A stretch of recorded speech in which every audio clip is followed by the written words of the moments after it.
Hi guys, it's Mrs. Williams again. Today I'm going to be showing you how to make a beautiful masterpiece when you have very little to no supplies. The only supplies I'm going to need today is a cup of water up here. You're going to need a Crayola black marker. You're going to need some watercolor paper, and then you're going to need a brush or brushes of your choice. And so a lot of people don't believe me when I say that I love to use Crayola black markers as paint. What I do is I go in between these two methods called pooling and direct to create a really cool masterpiece. Today I'm going to try to recreate this chicken in an inky, edgy kind of way.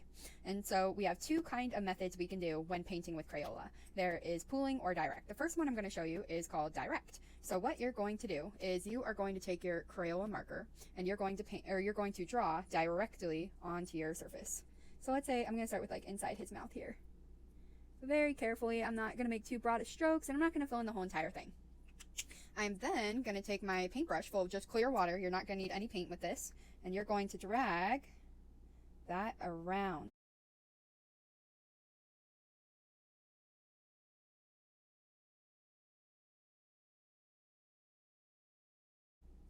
And that is direct painting. So drawing directly on your paint or your drawing, and then adding water to that section to create a inky blot.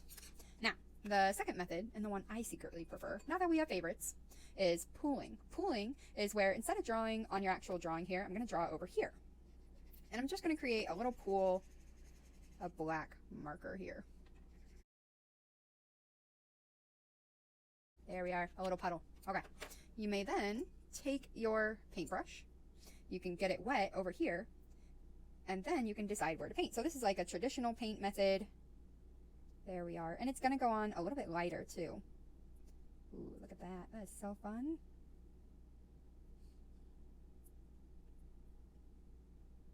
And it dries very quickly, which can frustrate some people, and to some other people they think it's fun. So,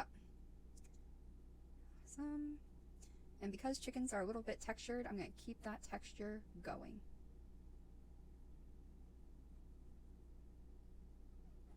And Crayola is a little bit unpredictable. You never know what you're going to get, so you got to be a little bit patient with it.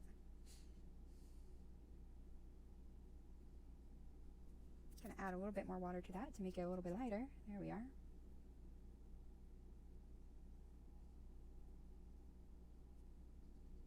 It's all about layers. If you want something a little bit darker, to go back in and add a little bit more ink.